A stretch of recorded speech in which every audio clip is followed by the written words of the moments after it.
세상을 바꾸는 관심, 아는 척에서 시작합니다.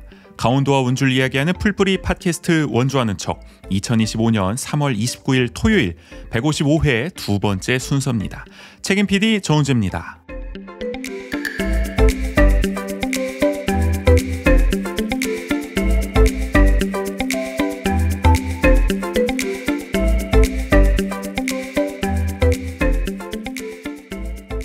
오늘은 저 혼자 진행합니다.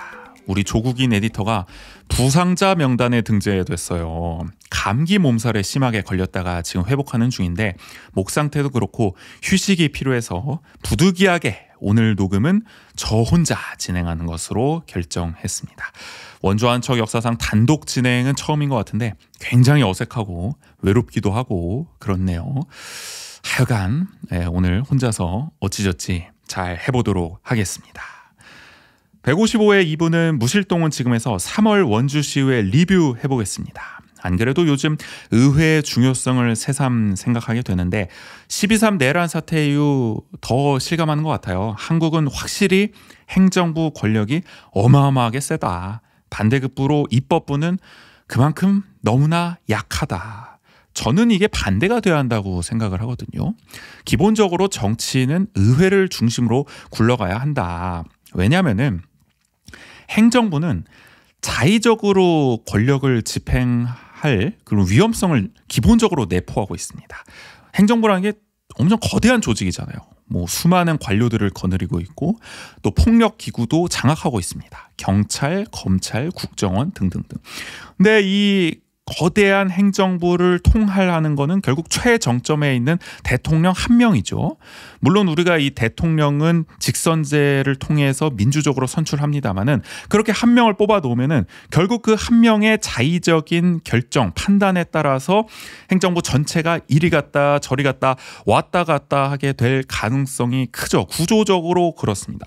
우리가 그리고 뭐 역대 모든 정권에서 경험했던 바이기도 하고요. 특히 이번 윤석열 정권 들어서 그 위험성이 정말 극한으로 극단적으로 분출돼서 나온 게 내란 사태죠. 이번에 터진. 그러면은 행정부가 이렇게 자의적으로 권력을 행사해서 폭주할 경우에 그걸 누가 통제하고 견제할 것인가? 결국에는 우리가 뭐 삼권 분립의 원칙을 배울 때도 학습을 한 겁니다만은 결국 입법부밖에 없다. 입법부가 행정부를 견제하고 통제할 만한 충분한 권력을 갖고 있어야 실질적 민주주의가 제대로 굴러갈 수 있다. 근데 한국은 그게 안 되고 있다는 거죠. 제가 가장 지금 기가 막힌 거는 최근에 저 권한대행들의 행동입니다. 한덕수, 최상모. 아니 이 사람들은 무슨 자기가 대통령인 것처럼 행동을 하고 있어요. 사실은 대통령이 탄핵이 되면은 그 순간 그 이후부터는 행정부는 민주적 정당성을 일정 부분 잃어버린 셈이 되는 거죠. 그러면은 민주적 정당성은 어디로 넘어가느냐? 결국 입법부로 넘어가게 됩니다. 입법부가 정치에서 우위를 점하고 전국을 주도해 나가야 하는 상황이 되는 거죠. 왜냐하면 국민의 대표자들로 이루어지고 있는 건 이제 입법부밖에 없으니까. 그런데 지금 한국은 여전히 행정부가 우위를 점하면서 전국을 끌고 가고 있잖아요. 한덕수와 최상모 권한대행에 불과한데도 불구하고 국회가 통과시킨 법을 정말 이제는 아무렇지 않게 거리낌 없이 거부권을 행사합니다. 그리고 국회 몫으로 선출한 헌법재판관도 자의적인 그런 판단에 따라서 임명하지 않고 있어요.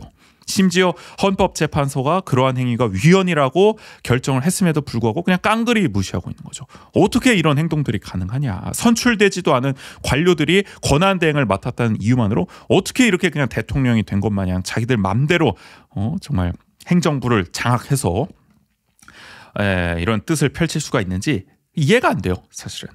그게 뭐가 잘못됐다. 우리가 내란 사태 이후 대통령을 파면하고 새로운 세상을 만들어가야 한다. 그러려면은 정치 구조의 변화도 필요하다라고 이야기를 하는데 저는 가장 중요한 거는 입법부의 권한을 지금보다 더 강화해야 한다. 그래서 행정부를 정말 실질적으로 통제하고 견제할 수 있도록 해야 한다. 그게 가장 중요한 과제가 돼야 한다고 생각을 합니다. 그것은 비단 중앙뿐만 아니라 지역도 마찬가지라고 생각을 해요. 사실 뭐 지역은 더하죠. 도지사가 누가 되느냐, 뭐 시장, 군수, 구청장이 누가 되느냐에 따라서 그 지역 전체가 완전히 뒤바뀌는 경우를 우리가 많이 봐왔잖아요. 그런 상황이 벌어졌을 때 지방의회는 뭐 전혀 존재감을 발휘하지 못하는 경우도 허다하고요. 그러니까 이것도 잘못됐다. 지역에서도 이제는 지방정부, 지자체장이 그냥 거의 뭐 독재적으로 우위를 가지고 정치를 끌고 가는 것이 아니라 의회를 중심으로, 지방의회를 중심으로 굴러갈 수 있도록 권력 구조를 재편하는 작업이 필요하다. 그러려면 우리가 뭐 지방자치법을 개정할 필요도 있겠고요. 또는 지방의회법을 새로 제정을 해서 좀 더 의회에 힘을 실어주는 방향으로 구조를 바꿔나갈 필요가 있다라고도 생각을 합니다. 근데 여기에는 전제 조건이 있어요.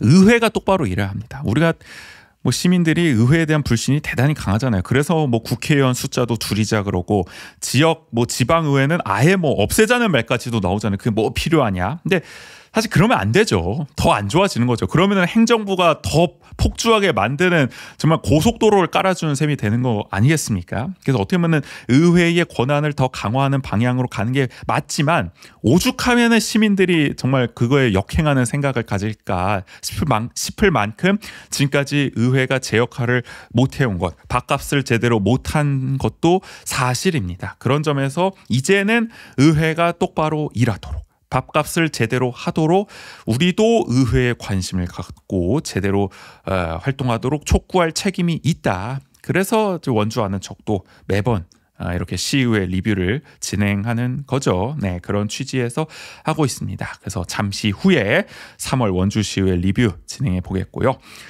그 전에 잠시 원주하는 척 홍보 시간입니다. 원주하는 척은 여러분의 후원으로 운영하고 있어요. 보내주신 소중한 후원금은 저희 방송 제작에 큰 힘이 됩니다.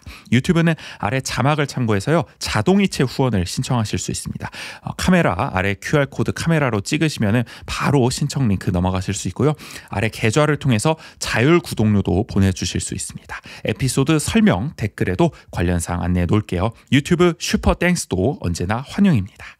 또 여러분의 이야기도 원주하는 척 받고 있어요. 방송을 들은 후기, 원주에서 살면서 겪은 소소한 에피소드, 요즘 고민 등 어떤 이야기든 좋습니다. 주제와 분량 상관없이 마음껏 보내주세요. 이야기를 보내주실 구글 폼 링크 역시 아래 자막으로 나가고 있죠. 에피소드 설명과 댓글에도 관련 사항 안내해 놓겠습니다. 그럼 오늘 155회 2부 무실동은 지금 3월 원주시의회 리뷰 바로 시작해 보겠습니다.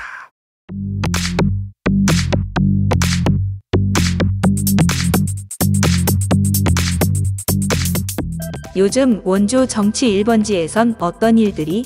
본격 로컬 시사평론, 무실동은 지금.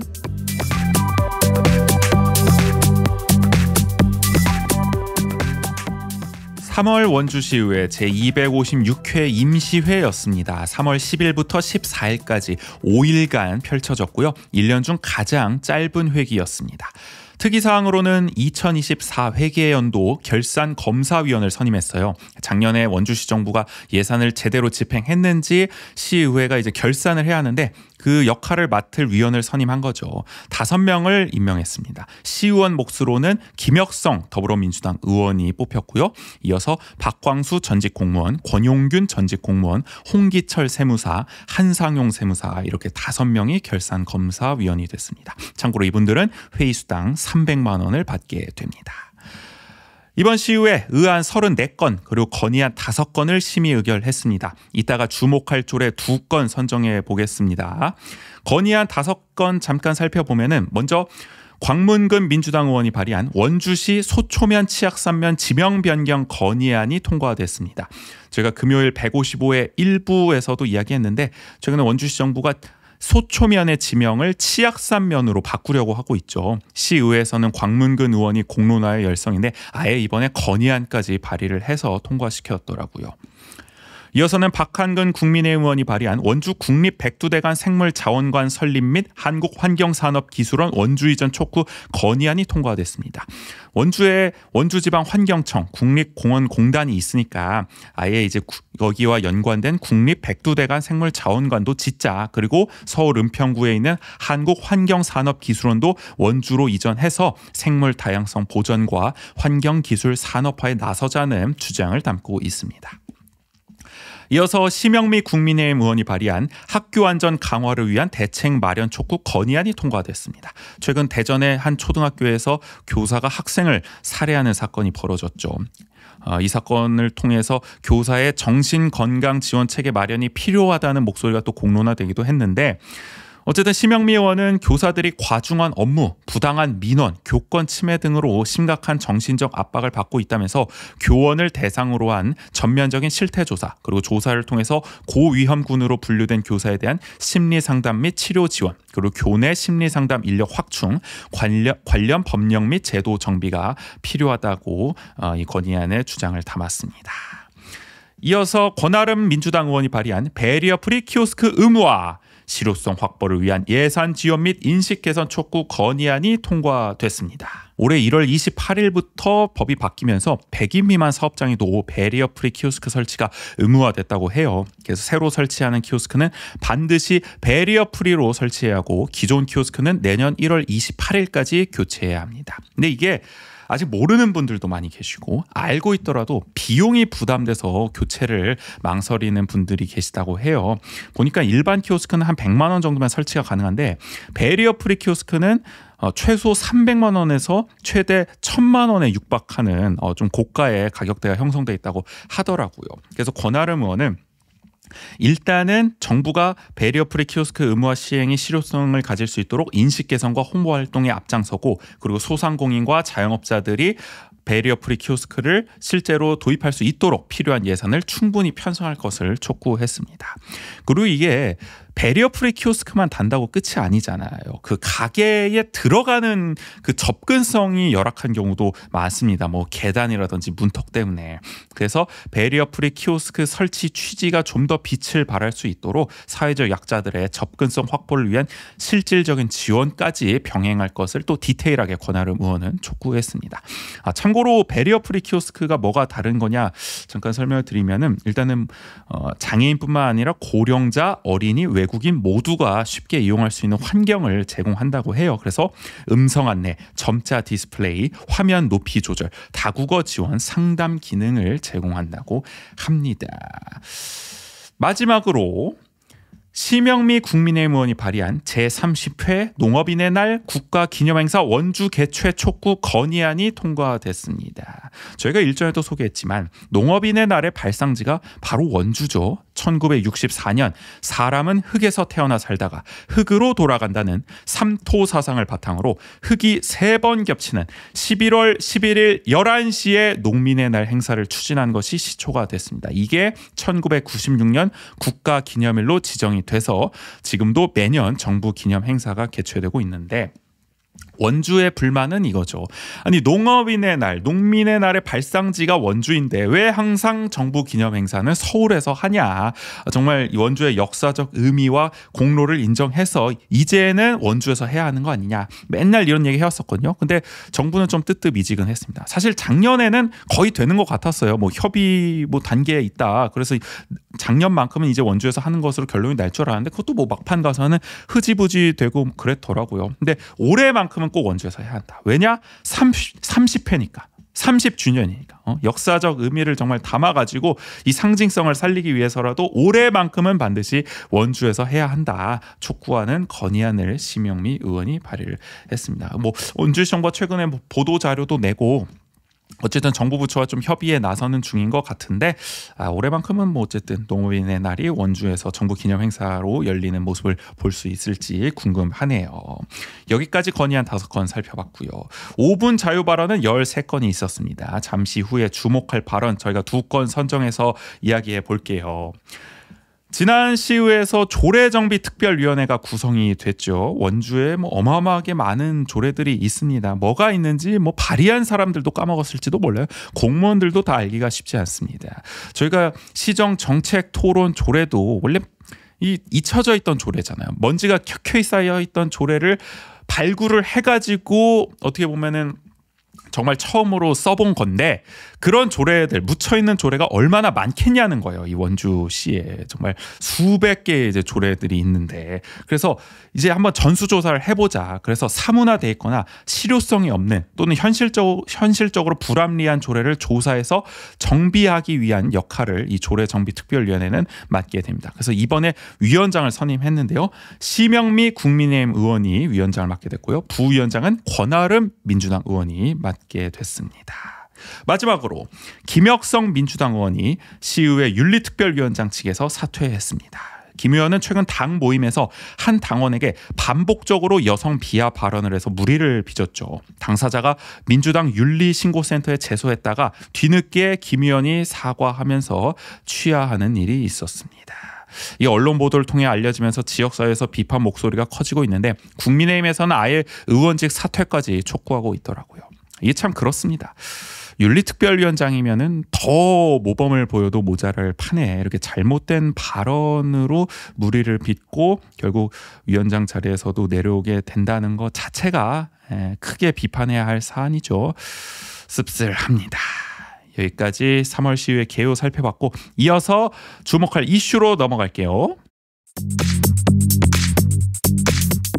이슈 하나, 결국 철회한 가명 앞 주차장 계획.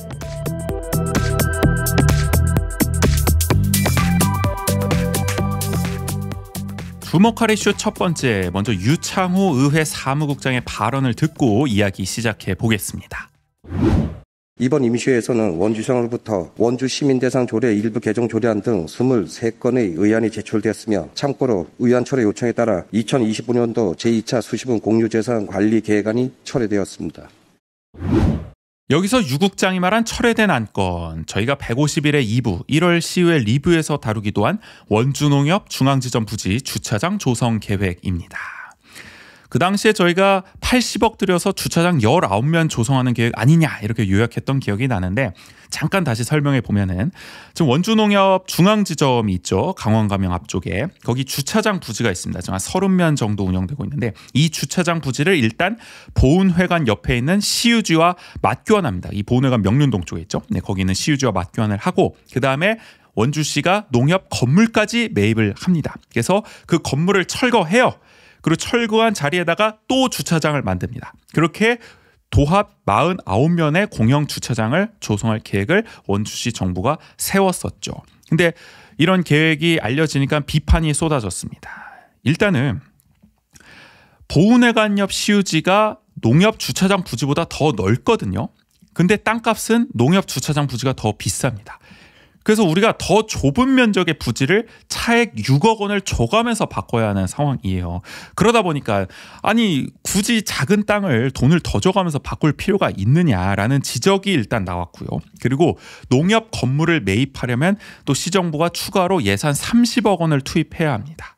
그런데 그렇게 돈을 들여서 추가 조성하는 주차장 면적은 불과 19면입니다. 왜냐면은 전체 지금 주차면서 계획을 잡은 게 49면이잖아요. 근데 이미 30면은 주차장을 운영 중이란 말이죠. 그러면 농협 건물 철거해서 조성한 주차장은 19면밖에 안 된다는 거 아니에요. 아니 그러면 굳이 이렇게까지 할 필요가 있냐. 수십억의 예산을 들여가지고 멀쩡한 건물까지 부숴가면서 19면 조성하자고 이런 무리수를 둘 필요가 있느냐라는 비판이 나올 수밖에 없었던 거고요. 그래서 시의회에서 민주당 주도로 이 안건이 2차례 부결됐습니다.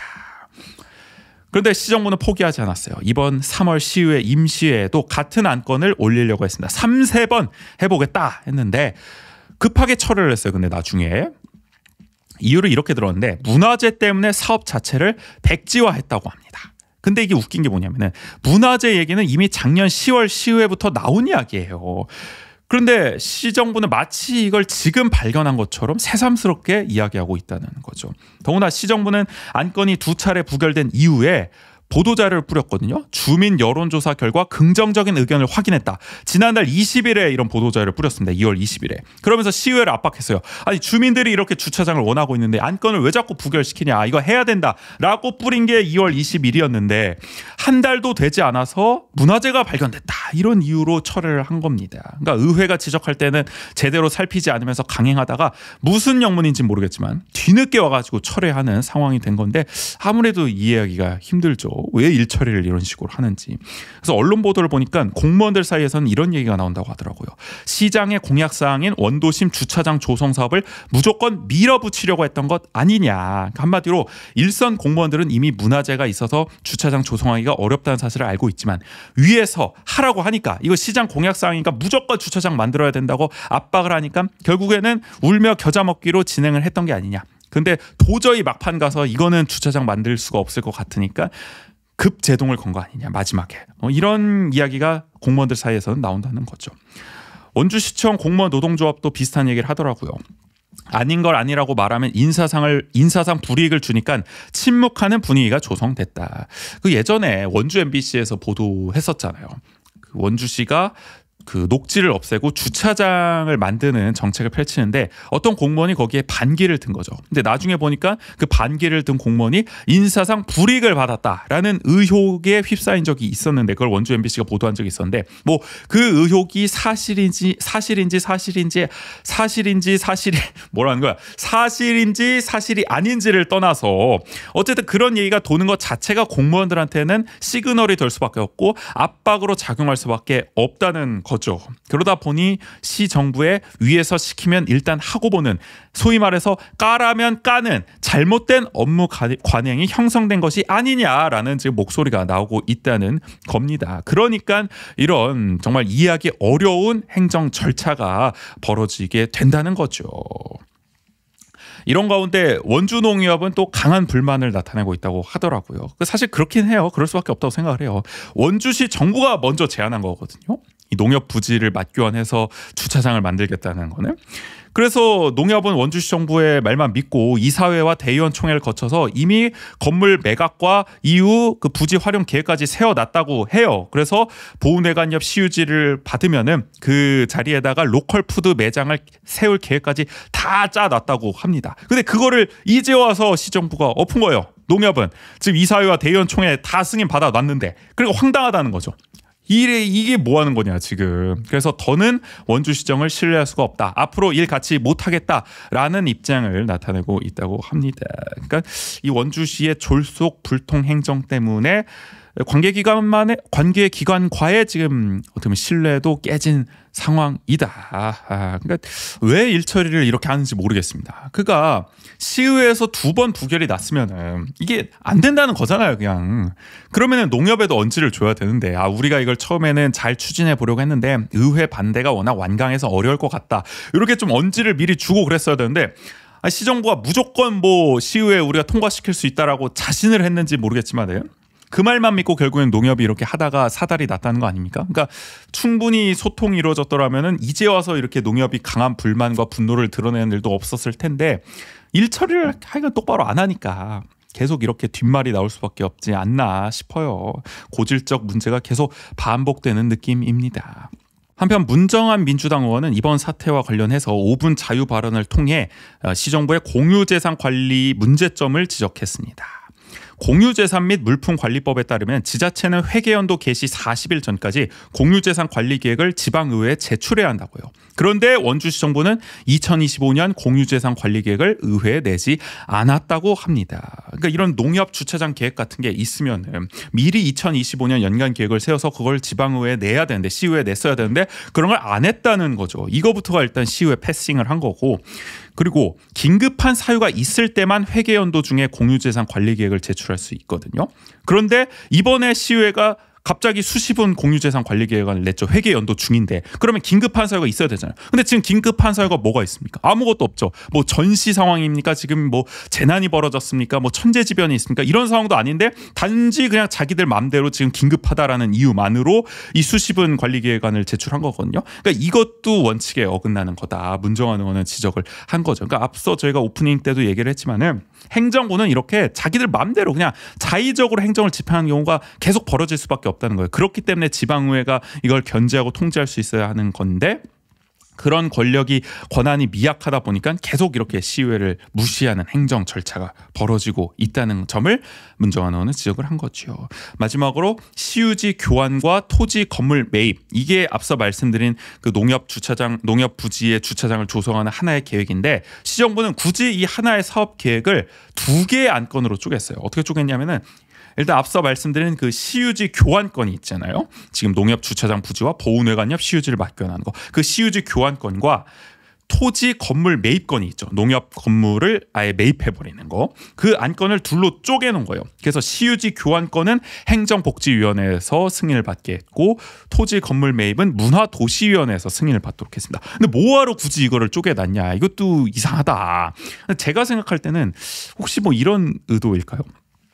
만약에 하나의 계획으로 뭐 예를 들어 행정복지위원회에 올려서 승인을 받으려고 하면은 거기서 부결되면은 그냥 다 날아가 버리는 거잖아요. 이 계획 자체가. 근데 만약에 두 개로 쪼갰어. 그래서 시유지 교환권은 행정복지위원회에 올려서 통과가 됐어. 어찌저찌 해가지고. 근데 이제 토지 건물 매입권은 문화도시위원회에서 약간 진통을 겪고 있어. 그러면은 이제 시정부가 이런 논리로 압박을 한 거지. 아, 행정복지위원회는 앞서 시유지 교환권 통과시켜줬다. 그러니까 토지 건물 매입권도 문도위가 통과시켜줘야 이 사업을 원활히 할 수 있다. 여기서 부결해 버리면은 이거 행정의 신뢰가 이게 무너지는 거다. 이상해지는 거다. 그러니까 문도위도 이거 통과시켜 주셔야 된다. 요렇게 좀 압박을 하려고 이런 전략을 쓰려고 굳이 하나로 해도 될 안건을 둘로 쪼갠 게 아닌지 어떻게 보면 이 두 개의 의안으로 나눠서 서로가 서로의 안건을 통과시킬 수 있는 볼모로 삼으려고 했던 게 아닌지 그런 의심이 들거든요. 저는 솔직히 그게 아니라면 굳이 뭐하러 둘로 쪼갰는지 의아합니다. 문정환 의원도 그런 점을 어쨌든 지적을 한 거고요. 굳이 둘로 쪼갠 이유가 뭔지에 대해서. 하여간 원광수 시장은 언제까지 시의회를 이렇게 무시할 건지 그리고 불통졸속 행정을 반복할 건지 비판할 수밖에 없는 첫 번째 이슈였습니다. 이슈 둘. 어떻게 바꿔야 수상자가 나올까?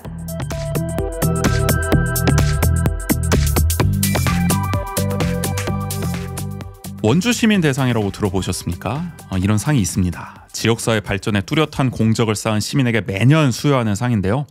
대상 1명, 본상 2명을 시상합니다. 시장이 위촉한 심사위원회에서 수상자를 결정하는데요. 1991년부터 현재까지 총 63명이 상을 받았다고 합니다. 근데 이게 매년 무조건 주지는 않아요. 심사 결과 적격자가 없다고 판단하면은 그 해는 상을 안 준다고 하더라고요. 나름대로 이 상에 좀 권위를 세우려는 작업의 일환이 아닌가 싶은데 문제는 또 상을 너무 안 줍니다. 지금 보면은 2020년부터 작년까지 최근 5년 연속 수상자가 없어요. 적격자를 못 찾았다는 겁니다. 그러다 보니까 이제 또 반대급부의 목소리가 나오는 거죠. 아니 또 이렇게 되면 상이 존폐 위기를 맞게 되는 게 아니냐. 아무리 적격자가 없다고 해도 5년 동안 상을 안 주면 이게 시민 대상의 의미가 사라지는 거 아니냐라는 이야기가 나와서 작년에 그 시의회에서 심영미 국민의힘 의원도 개선책이 필요하다 이렇게 시정부에 주문을 했던 기억이 나요. 두 가지가 좀 문제점을 지적되는데 일단은 기준이 너무 엄격하다. 어떤 조항이 있냐면은 최근 3년 동안 시민 대상 후보자로 추천된 사람이 최종적으로 상을 받지 못하면은 후보로 재추천될 수가 없습니다. 그러니까 후보로 추천되고 나서 수상을 못하면은 3년 동안은 다시 후보가 될 수가 없는 거죠. 근데 이렇게 되면은 안 그래도 적격자를 찾기가 힘든데 더 이 풀을 좁혀놓는 거 아니냐. 이 수상 후보자의 풀이 더 넓혀도 모자랄 판에 풀을 더 넓혀도 모자랄 판에 너무 좀 협소하게 만드는 거 아니냐. 까다롭다라는 지적이 하나 나오는 거고요. 그리고 주관적 평가에 따른 정성 평가 기준이 너무 높다라는 지적도 함께 나오고 있습니다. 그래서 이번에 시정부가 이 시민 대상 이 시상 방식을 좀 바꾸는 조례 일부 개정안을 제출했습니다. 일단은 시상 부문을 세분화했어요. 행정복지, 산업경제, 문화도시. 그래서 부문별 1명을 선정하는 것으로 바꿨습니다. 그러니까 대상 1명, 본상 2명 이렇게 그러니까 너무 종합적 평가로 가게 돼서 적격자를 찾기가 힘들다. 근데 분야별로 나누면은 그래도 그 분야에 좀 특화된 수상자를 뽑기가 더 쉽지 않겠냐라는 거고요. 그리고 앞서 말씀드린 선정되지 않은 사람을 재추천하지 못하도록 하는 미선정자 재추천 금지 조항을 삭제했습니다. 심사위원회 구성도 바꿨는데요. 지금 15명 이내로 심사위원회 구성하도록 되어 있는데 현행 조례는 시의원 6명 이상을 무조건 포함하도록 규정하고 있습니다. 근데 이러다 보니까 얘기가 나오나 봐요. 만약에 후보로 올랐다가 이제 탈락한 사람이 있다 하면은 시의원들한테 알게 모르게 좀 불만을 나타내는 경우가 있다는 거죠. 왜냐면은 15명 중 6명이 시의원이니까 결국에는 시의원들 중에 나를 떨어뜨린 사람이 있는 거 아니냐. 그래서 정치적으로 좀 시의원들이 부담을 느끼나 봐요. 그래서인지 시정부가 아예 심사위원회에서 시의원 6명 의무 포함 규정을 삭제해 버렸습니다. 그러니까 이론상으로는 시의원을 아예 안 넣어도 무방한 개정 조례가 됐어요. 지금 보면은. 근데 이런 시정부의 조례 개정안에 대해서 시의회는 부정적 의견을 냈습니다. 검토 보고서부터 그런 내용을 담았는데 일단 시상 부문을 세분화해서 시상 가능성을 높일 수는 있겠지만은 반대로 또 시민 대상의 희소성을 반감할 여지가 있다고 평가했어요. 그러니까 또 너무 퍼주기가 되지 않겠냐, 너도 나도 받는 느낌이 되지 않겠냐 이런 얘기를 한 건데 기본적으로 시의회는 부문을 다양화하는 것, 세분화하는 것에 대해서는 좀 반대 입장을 표명을 한 셈이죠.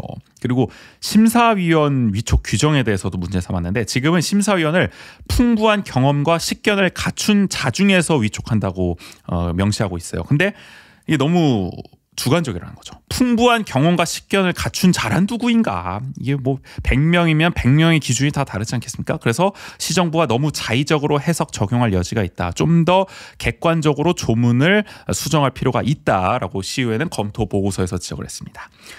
조례 심사 과정에서는 나윤선 국민의힘 의원이 지적을 많이 했는데요. 수정할 부분이 많다면서 너무 섣불리 조례를 올린 게 아닌가 생각한다고까지 이야기를 했습니다. 일단 앞서 말씀드린 심사위원회에서 시의원 의무 포함 규정을 삭제한 점을 문제 삼았어요. 그러니까 이게 어떻게 보면 시의회와 협의 과정이 없었다는 거죠. 그래서 나윤선 의원이 막 질문을 합니다. 그럼 앞으로 시의원을 아예 안 넣겠다는 거냐라고 하니까 또 담당 공무원은 그건 또 아니라고 해요. 다만 6명을 무조건 못 박는 게 아니라 뭐 몇 명을 포함시킬지에 대해서 최적의 방안을 또 찾아서 구성을 하겠다 이렇게 얘기하니까 그럼 나윤선 의원이 봤을 때는 그럼 이게 충분히 조례가 검토가 안 된 거 아니냐, 그런 거를 의회와 충분히 소통을 해서 뭐 조례를 좀 더 구체적으로 담았어야 되는 건데 일단은 조례 개정되면은 협의하겠다고 하는 셈이니까 그거는 너무 좀 성급하게 지금 개정을 하려는 것 같다라고 이야기를 했고요. 그리고 이거는 다른 이야기이긴 합니다만은 수상자에 대한 예우가 부족하다는 점도 지적을 했습니다. 지금 조례를 보면은 원주 시민 대상 수상자에게는 시 공식 행사 초청 그리고 사망 시 상당한 예로서 조의를 표하고요. 시장이 필요하다고 인정하는 특전 또는 예우를 하도록 규정하고 있습니다. 예전에는 상금 200만 원을 수여했다고 해요. 그런데 2005년 공직선거법이 개정되면서 아마 이게 뭐 선거법 위반 소지가 있었다고 봤겠죠. 그래서 상패만 수여하는 것으로 바뀌었습니다. 근데 이것만으로는 좀 너무 예우가 부족한 것이 아니냐, 좀 더 인센티브를 줄 필요가 있다라고 나윤선 의원은 지적을 한 건데 제가 찾아보니까 다른 지역에는 이런 예우가 있더라고요.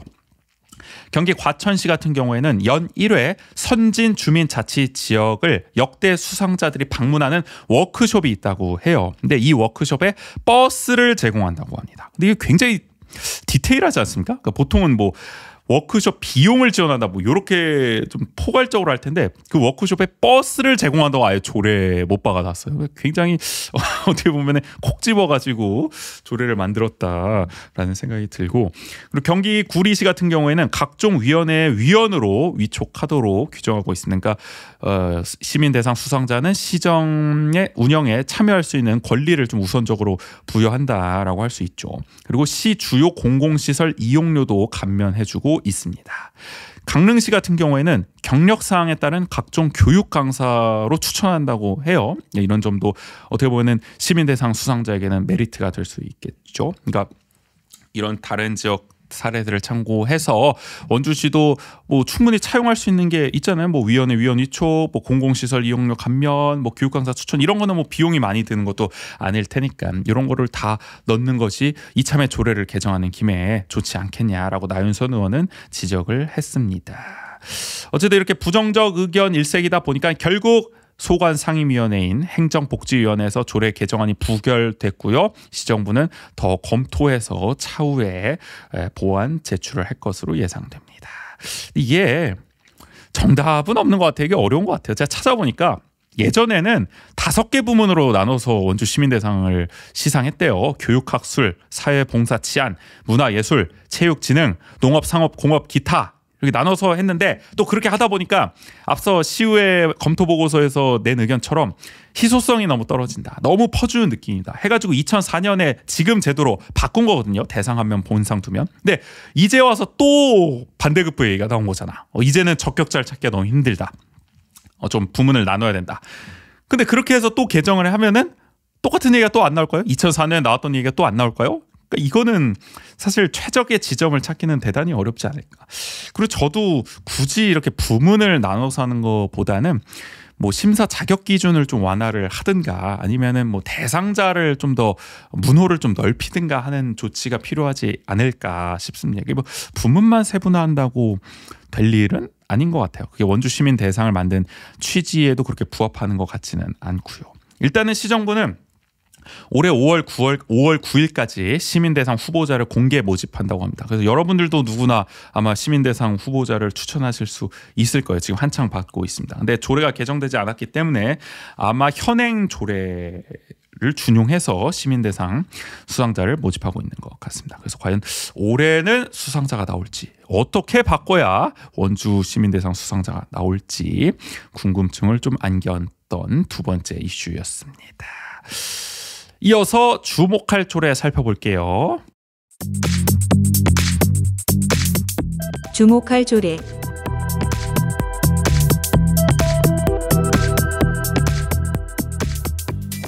주목할 조례 첫 번째, 원주시장이 제출한 원주시 노인버스 무료 이용 지원 조례입니다. 한마디로 70세 이상 원주 시민 시내버스 무료 이용을 가능하게 하는 조례예요. 원광수 시장이 지난 선거 당시에 65세 이상 시민 시내버스 무료화를 공약했잖아요. 그게 70세 이상으로 일부 후퇴하긴 했지만 어쨌든 뭐 일정 부분 실현이 된 셈입니다. 근데 이게 또 한계가 있어요. 완전 무료화는 아니라고 합니다. 1인당 월 15회 횟수 제한이 있어요. 뭐 아마 비용 때문인 것 같은데 총 4만 3천여 명이 대상이거든요. 근데 연간 예산 30억 원을 투입한다고 합니다. 아마 뭐 이용 데이터를 분석한 다음에 이 이용 횟수를 더 늘릴지는 모르겠지만 그래도 기왕 하는 거면은 전면 무료화라는 게 좋았을 텐데 굳이 또 15회 횟수 제한을 둔 점 아쉽게 느껴져요.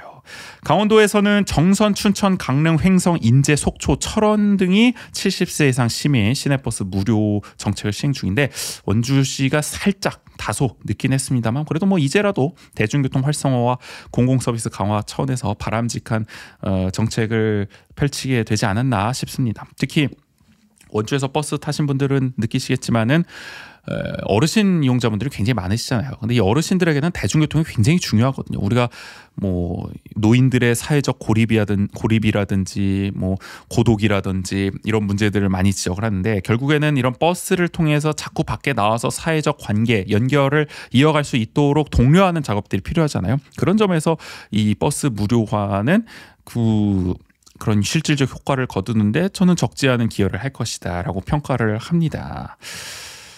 조례 심사 과정에서는 역시 기후위기와 대중교통에 관심이 많은 김지연 민주당 의원이 아쉬운 점을 지적했어요. 일단은 지금 어르신 무료를 한 셈인데 청소년 무료도 좀 검토를 해보면 좋겠다. 왜냐하면 버스를 가장 많이 이용하는 계층이 결국 어르신 아니면 청소년이잖아요. 물론 청소년도 숫자가 많기 때문에 예산상의 부담은 있겠지만은 그러면은 단계적으로라도 좀 해나가자. 예를 들어 고등학생이 지금 한 10,000명대 정도라고 해요. 인구로 보면은. 그래서 고등학생부터라도 무료 정책을 시행을 하면은 지금 70세 이상 어르신과 합치면은 한 5만 명에서 6만 명 사이일 거 아닙니까? 그 정도는 우리가 기꺼이 예산을 투입할 가치가 있지 않겠냐라고 이야기를 한 거고요. 그리고 70세 이상 어르신이 무료로 이용하려면 별도 카드를 발급받아야 하거든요. 거기에 충전해주는 방식인 것 같아요. 근데 그 별도 카드 발급과 시스템 구축에 예산 5억 원을 투입한다고 합니다. 근데 김지연 의원이 봤을 때 이거 좀 아낄 수 있는 여지가 있지 않겠냐. 교통카드만이 아니라 휴대전화 NFC도 가능하도록 선택지를 주면은 뭐 조금이나마 뭐 얼마 되지 않더라도 비용을 아낄 수 있지 않겠냐 이런 아이디어를 냈는데 민병인 대중교통 과장은 조금 회의적인 반응을 보이더라고요. 70세 이상 어르신 중에서 그런 휴대전화를 사용하는 사람이 뭐 얼마나 될까요? 약간 이런 느낌의 뉘앙스의 말을 하니까 김지연 의원은 그거는 선입견이다. 삼성페이 결제하는 분도 많다 이렇게 응수를 하면서 강하게 또 밀어붙입니다. 그래서 민병인 과장도 검토해보겠다고 답변을 하더라고요. 한편 이번 시의회에서는 비슷한 맥락으로 최미옥 민주당 의원이 발의한 고령 운전자 교통사고 예방을 위한 지원조례 전부 개정안도 가결됐습니다. 이거는 65세 이상 시민이 운전면허를 스스로 반납하면 장려금을 지원하는 것이 핵심 내용인데요.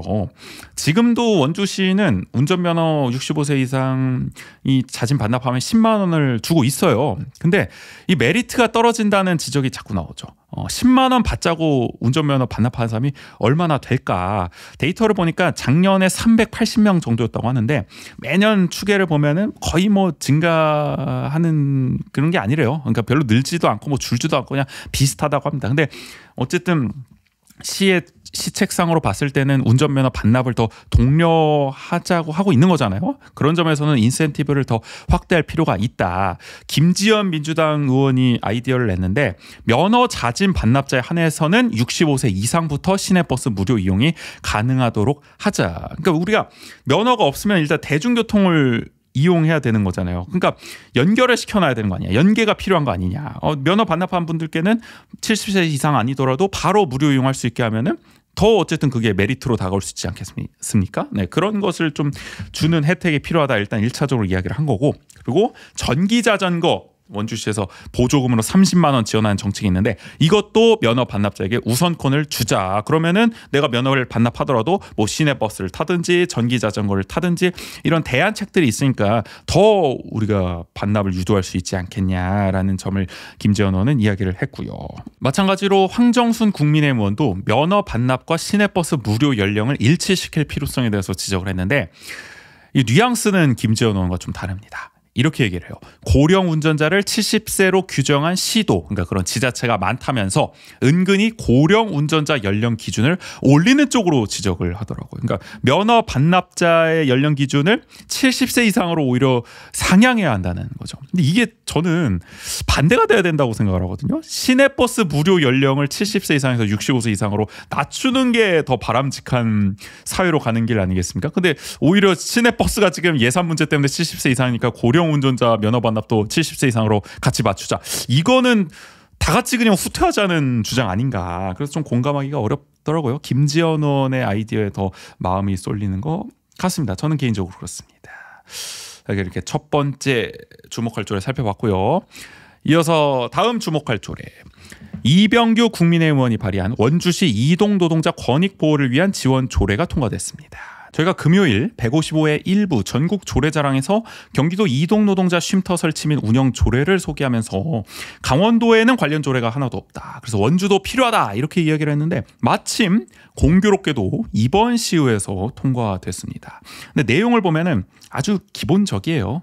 이동노동자 쉼터 조성과 노동환경 개선을 지원하고요. 권익보호와 복지 증진 관련 조사 및 연구를 하고요. 법률, 노무, 세무 교육 및 상담을 하고요. 처우 지위 향상을 위한 인식 개선 및 홍보를 하고 취업 정보 제공과 같은 지원 사업을 할 수 있도록 규정하고 있습니다. 해야 한다가 아니라 할 수 있다입니다. 그리고 실태 조사도 가능하도록 명시하고 있어요. 물론 일단 첫 발을 내디딘 데는 의의가 있습니다. 뭐 조례가 없는 것보다는 그래도 있는 게 낫죠. 뭐 반갑다고 할 수도 있습니다. 근데 저는 솔직히 좀 아쉽습니다. 기왕 처음 만드는 거 좀 제대로 만들면 어땠을까?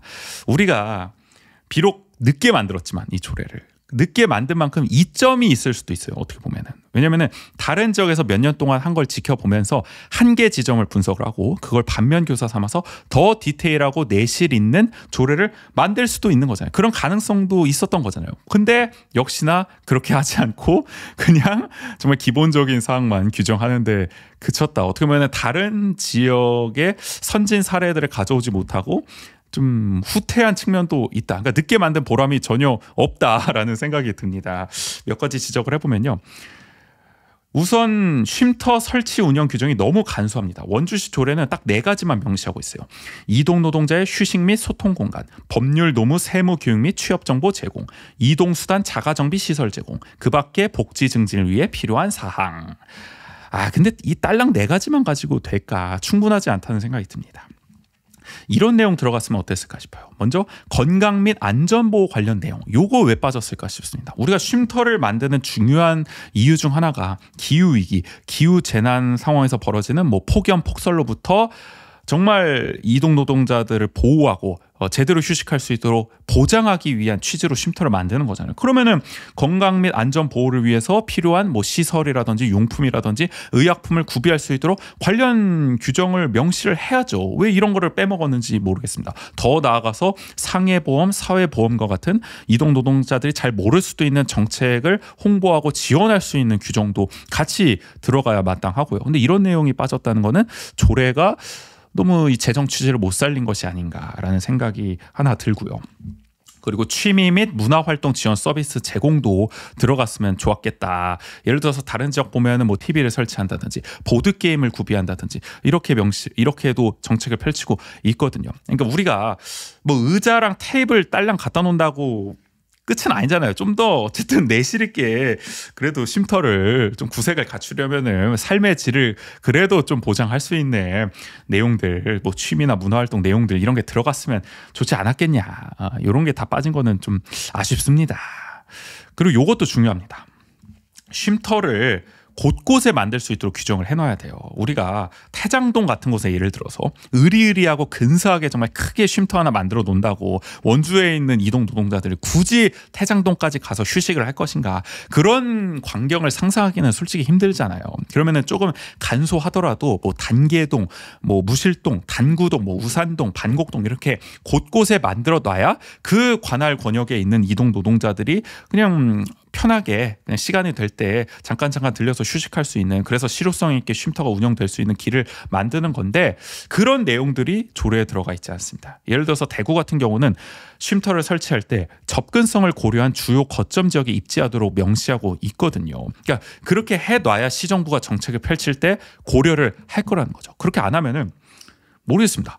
예를 들어서 지금 원주시 택시 쉼터 같은 경우는 원주역과 옛 원주역 이렇게 딱 두 개만 설치돼 있죠. 물론 뭐 택시는 그것만으로 충분할지 모르겠습니다만은 자칫 잘못하면은 이동 노동자 쉼터도 딱 그렇게 한두 개만 설치해 놓고 그냥 이렇게 했습니다 생색내기만 하고 끝날 가능성도 있다는 거죠. 시정부가 충분히 그러고도 남지 않겠습니까? 그래서 최대한 시의회가 조례를 제정할 때는 조례가 좀 그걸 컨트롤할 수 있도록 명시를 해야 되는데 이런 걸 다 싹 빼버린 거는 아쉬움이 남아요. 그리고 대구 같은 경우에는 성별 공간을 분리해서 설치하도록 규정하고 있어요. 이것도 사실 실질적으로 제대로 된 휴식권을 보장하기 위해서는, 평등한 휴식권 보장을 위해서는 또 중요한 지점인데 이런 내용도 빠진 거 아쉽습니다. 그리고 운영 시간에 대한 내용도 없어요. 이게 문제가 되는 게 뭐냐면은 다른 지자체 보면은 이런 사례도 있습니다. 쉼터를 9 to 6로 운영하는 거야. 딱 공무원 시간에 맞게 운영하는 거죠. 그러면은 이동 노동자 중에는 밤이나 새벽에 일하는 분들도 계시잖아요. 특히 대리 기사분들이 그럴 텐데 이런 분들은 쉼터를 이용할 수가 없는 거죠. 그러니까 정말 이동 노동자의 눈높이에 맞는 운영 시간이 되도록 조례가 규정을 해줘야 되는데, 예를 들어 부산 같은 경우는 공휴일과 노동절을 제외한 매일 24시간 개관하도록 규정하고 있거든요. 이렇게 해야 시정부도 정책을 짤 때 반영을 하겠죠. 근데 원주시 조례는 역시 관련 내용이 없다. 이렇게 되면은 진짜 그냥 9 to 6로 운영해도 무방한 거잖아요. 그럼 이게 쉼터가 제대로 굴러가겠습니까? 좀 걱정이 앞설 수밖에 없는 거고요. 부산에 또 좋은 규정이 하나 있는 게 뭐냐면은 이 쉼터의 운영을 정기 점검하고 평가한 다음에 그 내용을 다음 연도 운영 계획에 반영하도록 조례에 명시하고 있어요. 그리고 그 운영 계획을 시의회 상반기 업무 보고 때 제출하도록 해놨습니다. 우리가 이런 쉼터를 만들면 만들고 나서 끝인 경우도 많잖아요. 그 뒤에 어떻게 운영되는지에 대해서는 잘 안 살펴본단 말이에요. 그래서 나중에 막 몇 년 지나서 언론을 통해서 막 예산 낭비다 뭐 이런 식으로 뒤늦게 막 공론화되고 이런 일들 비일비재하잖아요. 많이 봐왔잖아요. 그래서 그렇게 되지 않으려면은 기껏 만든 쉼터가 지금 정말 잘 굴러가려면은 지속적으로 점검하고 평가해서 보완책을 마련하고 개선하는 작업이 필요한데 부산은 그걸 조례에 명시를 잘 해놨다는 거죠. 근데 원주는 역시 그런 내용이 없다. 네, 그렇습니다. 그리고 또 덧붙이자면 저는 쉼터 운영위원회 규정이 있으면 좋았겠다 싶더라고요. 뭐 앞서 말씀드린 것처럼 지속적으로 운영이 활성화되려면은 다양한 의견을 모으고 점검하고 평가하고 개선하는 작업이 필요하잖아요. 그러려면은 뭐 담당 공무원이 됐든 이동 노동자 당사자가 됐든 뭐 노동조합이 될 수도 있죠. 뭐 사업체 대표 필요하다면은 대표가 될 수도 있고 시민사회 단체 관계자가 될 수도 있고 또 정책이 잘 발현되려면 뭐 시의원이 필요할 수도 있고 이런 각계각층의 이해관계자들이 참여하는 운영위원회를 구성하도록 규정했으면 어땠을까. 예를 들어서 그 이병규 의원이 발의한 조례안에 입법 선례로 홍성군 조례를 인용했어요. 근데 홍성군 조례에는 운영 협의체를 구성하도록 규정하고 있거든요. 그러니까 지금 조례를 쭉 보면은 홍성군 조례를 거의 준용한 것 같아요. 거의 가져온 것 같은데 왜 이런 또 가져오면 다 가져올 것이지 운영 협의체 같은 좋은 조항은 또 빼놨을까 하는 아쉬움이 드는 거죠. 항상 보면은 조례 만들 때 입법 선례의 좋은 점은 다 빼서 가져와. 굳이 걸러서 가져온단 말이야. 뭐 이유가 있겠죠. 그렇게 하시는. 하여간 이 조례도 아쉽습니다. 가져오실 건 굳이 빼지 말고 다 가져오시지. 왜 이렇게 하셨을까. 그런 생각이 들고요. 그리고 또 시장 책무도 좀 아쉬움이 있어요. 노동권을 보장하는 더 구체적 조문이 들어갔더라면 어땠을까? 왜냐하면 지금 시장의 책무가 이렇게 규정돼 있거든요. 조례상에. 원주시장은 이동 노동자의 권익 보호 및 복지 증진을 위한 시책을 마련하도록 노력하여야 한다. 너무 간단해. 근데 내가 볼 때는. 다른 지역 한번 볼까요? 광주 광산구 같은 경우에는 2개 조항으로 나눴어요. 그러니까 1조가 아까 말씀드린 원주시와 거의 비슷하고 2조에 이런 식으로 났는데 2항에 이런 식으로 났는데 구청장은 이동노동자가 근로기준법 등에 따른 근로자가 아니라는 이유로 차별받지 않고 공정한 대우를 받을 수 있도록 노력해야 한다. 어떻게 보면 이동노동자의 노동권을 좀 더 신경 쓴 듯한 이런 조문이 들어간 거잖아요. 물론 이게 그냥 뭐 말뿐이더라도 선언적인 거더라도 저는 좀 근사해지잖아요. 조례 자체가. 어쨌든 시의 의지가 느껴지잖아요. 앞으로 이렇게 정책을 펼쳐나가겠다는. 그러니까 좀 상징적으로라도 이런 내용이 들어갔으면 어땠을까. 단순히 그냥 뭐 권익보호, 복지 증진을 위한 시책 마련하도록 노력하다. 요거는 너무 간략하다, 간소하다. 그런 생각이 듭니다. 그리고 전라북도 같은 경우는 또 이렇게 규정하고 있어요. 도지사는 이동 노동자가 건강하고 문화적인 삶의 질을 유지할 수 있도록 이동 노동자를 위한 쉼터 설치 등 노동 환경 개선을 위해 노력해야 한다. 건강하고 문화적인 삶의 질. 그러니까 저는 삶의 질을 명시하고 있다는 점이 눈에 띄더라고요. 앞서 말씀드렸죠. 원주시 조례에는 취미 및 문화활동 지원 서비스 제공과 같은 규정이 빠져 있다. 그러니까 우리 원주시가 추구하는 방향이 무엇이냐. 그것이 얼마나 좀 덜 좀 구체적이고 좀 성기인지에 대해서 이 시장의 책무부터 좀 드러나는 게 아닌가. 좀 이런 광산구와 전북의 사례를 준용해서 더 구체적으로 시장의 책무를 명시했더라면은 그 다음에 나오는 내용들도 구체적이지 않았겠느냐. 그러니까 이게 일관성이 있는 거죠. 네, 어떻게 보면은 약간 그렇습니다. 그리고 마지막으로 이 조례안을 보면은 예산 추계가 나오는데 이것도 충분한지는 좀 의문이더라고요. 첫 해 예산으로 1억 6,900만 원으로 써놨고 이후에 연간 5천만 원대 예산을 투입하겠다고 계획했는데 이게 변동이 없어요. 이후에 계속 5천만 원대입니다. 그러면은 예를 들어서 경기도 같은 경우에는 매년 막 2개에서 막 4개, 또 많을 땐 6개씩 쉼터를 늘려나가는 추세거든요. 그만큼 수요가 있어서. 근데 원주는 그러면은 쉼터 한번 만들어 놓으면은 그거를 계속 유지하겠다는 거냐, 뭐 늘리지도 않고 약간 그런 좀 의도로 느껴져서 이것도 좀 아쉽더라고요. 그래서 어쨌든 조례가 만들어진다고 끝이 아니잖아요. 정말 실질적으로 제대로 또 쉼터가 충분히 만들어지는 게 중요한 거기 때문에 예산만 놓고 보면은 좀 걱정이 생깁니다만은 어쨌든 앞으로 좀 조례가 만들어졌으니까 제대로 쉼터가 만들어지는지 계속 좀 지켜봐야 할 것 같다, 주목해야 할 것 같다라는 생각이 들었습니다. 여기까지 주목할 조례 살펴봤고 이어서 주목할 발언으로 넘어가 볼게요. 주목할 발언.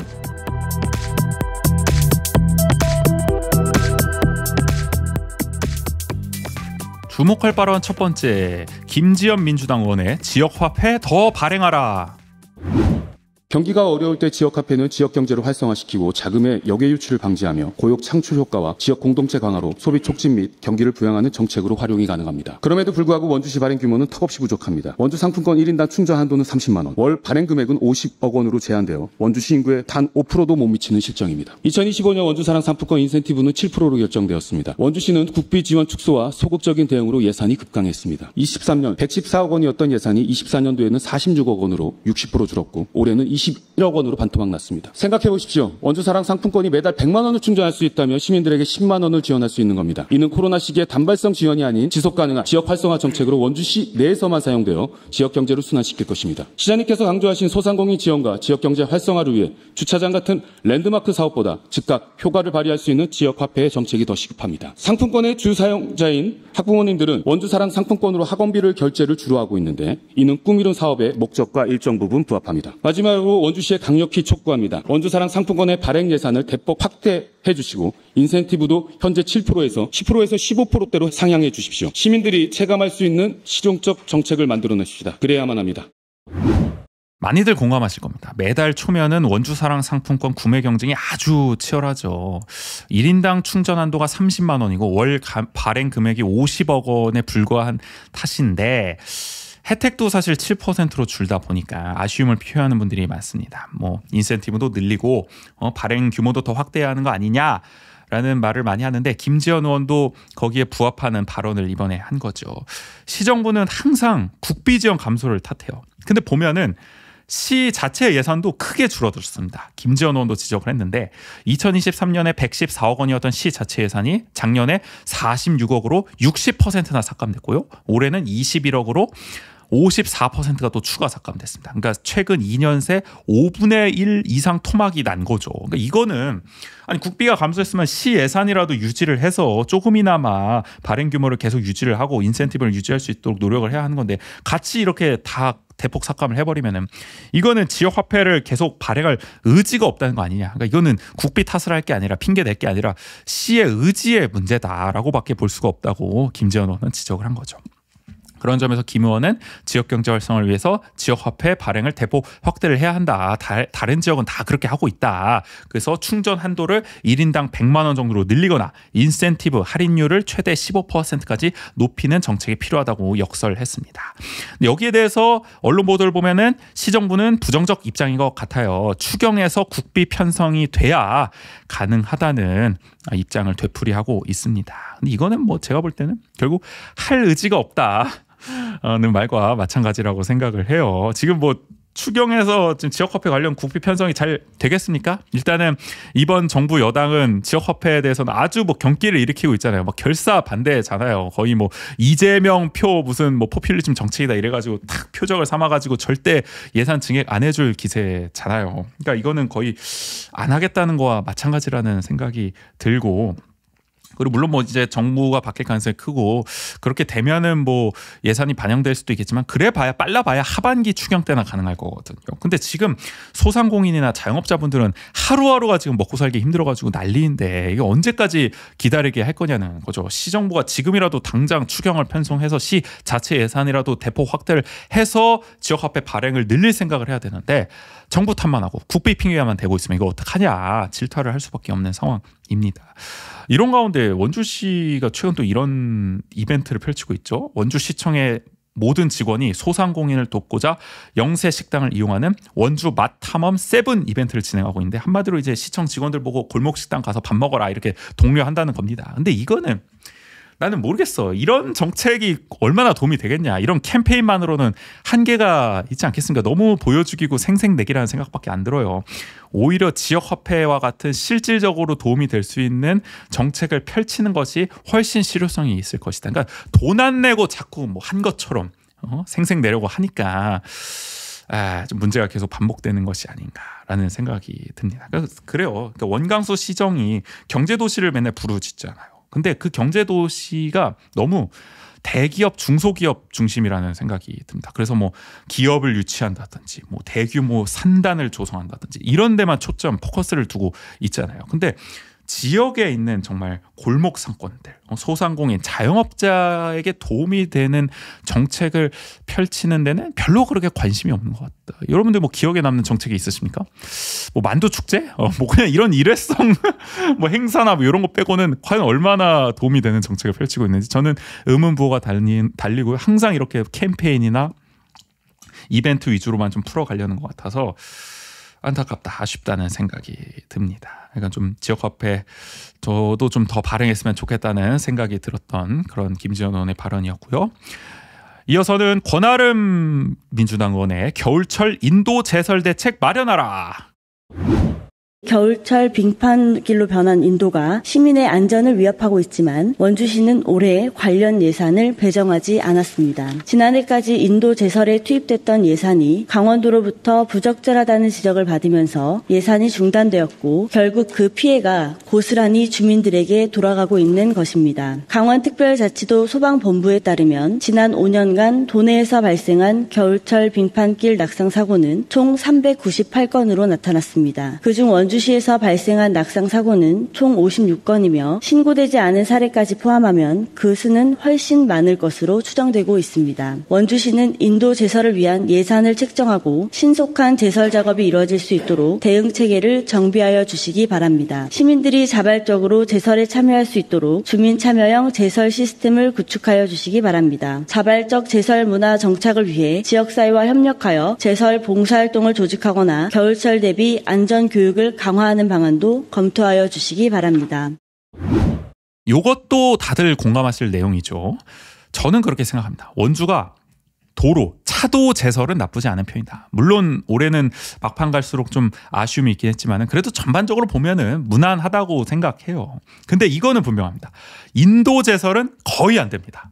저처럼 자가용을 이용하지 않는 시민들은 다 체감하실 텐데 그럴 때가 있으실 거예요. 옆에 차도는 눈이 다 치워져가지고 차들이 이제 막 쌩쌩 달리는데 내가 지금 걷고 있는 이 인도는 아직도 수북히 눈이 쌓여 있어가지고 정말 미끄러지니까 조심조심해서 걸어야 하는 상황. 이런 상황에 맞닥뜨린 분들이 꽤 계시리라 생각을 하는데 뭐 저 같은 사람들은 그렇다 쳐도 노약자나 교통약자분들은 그럴 때 나갈 엄두조차 못 낸다는 거죠. 그러니까 이게 좀 더 심각하게 생각해 보면은 제설이 제대로 안 돼서 이동권이 제약되는 상황까지 발생한다는 겁니다. 권하름 의원은 그런 점을 지적을 한 거고요. 근데 지금 권 의원 말을 들어보면은 올해 원주시 정부가 인도 제설 예산을 아예 편성하지 않았다는 거 아닙니까? 작년까지는 투입을 했는데 예산을 그게 뭐 강원도로부터 부적절하다는 지적을 받았나 봐요. 뭐 용역 원가 산정이나 뭐 구역별로 예산 투입이 뭐 부적절했다 뭐 이런 지적을 받았는지 그래서 아예 편성 안 했다는 건데 근데 권 의원은 그렇게 얘기를 한 거죠. 아니 그러면은 지적받은 부분을 보완을 해서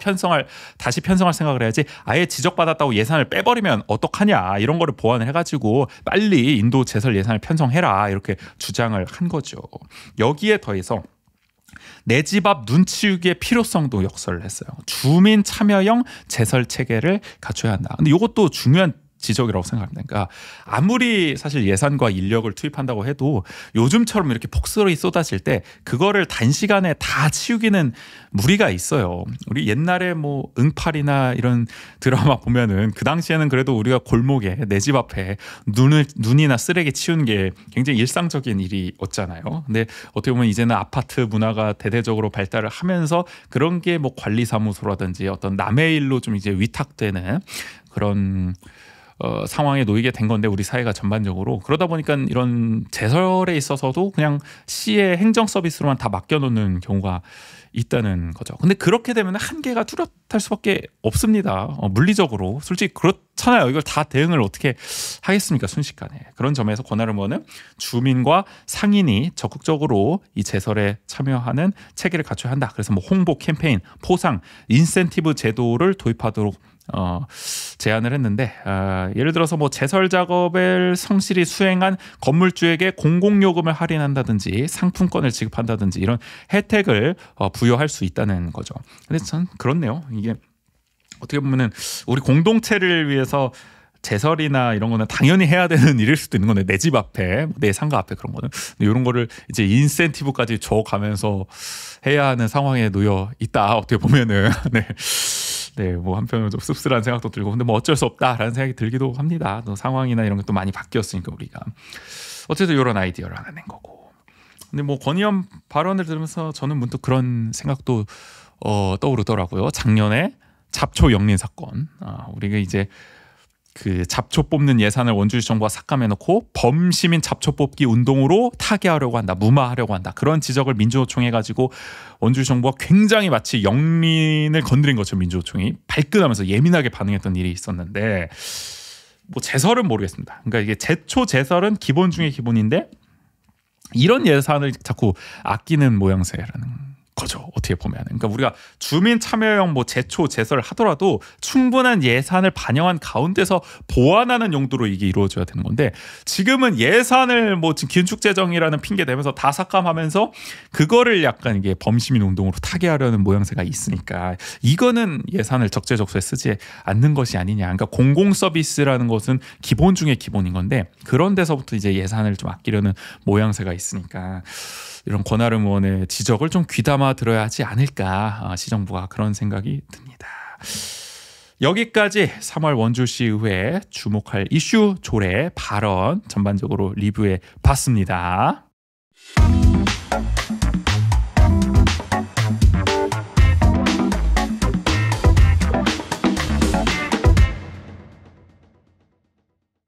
혼자 하니까 확실히 쉽지 않네요. 이게 목도 아프고 말도 좀 잘 안 나오는 것 같고 오늘 좀 많이 또 더듬은 것 같기도 하고 두서없이 어쨌든 이 부족한 방송 끝까지 들어주시느라 수고 많으셨습니다. 감사하다는 말씀 드리고요. 다음 방송은 부상자 명단에서 돌아온 조국인 에디터와 함께 하도록 하겠습니다. 원조원척은 유튜브, 스포티파이, 팟빵, 네이버 오디오 클립, 애플 팟캐스트에서 감상할 수 있습니다. 취향과 여건에 맞는 플랫폼에서 들으시고요. 매일매일 강원도와 원주 이야기를 올리는 인스타그램, 페이스북 계정도 운영 중입니다. 지역이 어떻게 돌아가고 있는지 궁금하시다면 팔로우 부탁드릴게요. 그러면 오늘 155회 2부 여기서 마무리할게요. 지금까지 진행의 조우주였습니다. 모두 안녕.